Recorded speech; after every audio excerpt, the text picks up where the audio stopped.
रुक जाओ, वोट डालने से पहले ये बात जरूर सोचना कि आज तुम्हारे हाथ में सिर्फ एक वोट नहीं बल्कि अपने इलाके की नुमाइंदगी का फैसला है। जरा अपने उम्मीदवार को गौर से देखो। जो शख्स आज तुम्हारे वोट के लिए तुम्हें इज्जत दे रहा है, क्या वो कल भी तुम्हारी आवाज सुनेगा? जो आज नौजवानों के दरमियान बैठकर नौजवानों की बात कर रहा है, क्या उसने कल भी नौजवानों के मसाइल को अहमियत दी? ये भी देखो कि क्या वो असूलों पर खड़ा है, ये जहां अपना मुफाद नजर आए वही सर झुका देता है?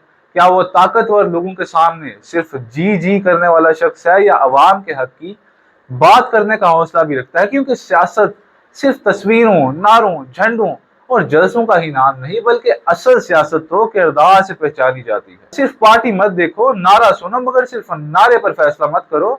उम्मीदवार को देखो, उसका माजी देखो, उसका रवैया देखो और उसकी काबिलियत देखो। सबसे अहम ये सोचो कि क्या तुम वाकई उस शख्स को अपने इलाके की आवाज समझते हो? अगर जवाब हाँ है तो वोट दो, अगर जवाब नहीं है तो सिर्फ ताल्लुक, दबाव या वक्ती फायदे की खातिर अपना वोट जाया मत करो। क्योंकि इलेक्शन का दिन गुजर जाएगा, जैसे खत्म हो जाएंगे, नारे खामोश हो जाएंगे, लेकिन तुम्हारा फैसला अगले 5 साल तक तुम्हारे साथ रहेगा। इसलिए आज किसी के कहने पर नहीं, अपनी सोच से फैसला करो, अपना दिमाग लड़ाओ। वोट तुम्हारा है, फैसला भी तुम्हारा ही होना चाहिए।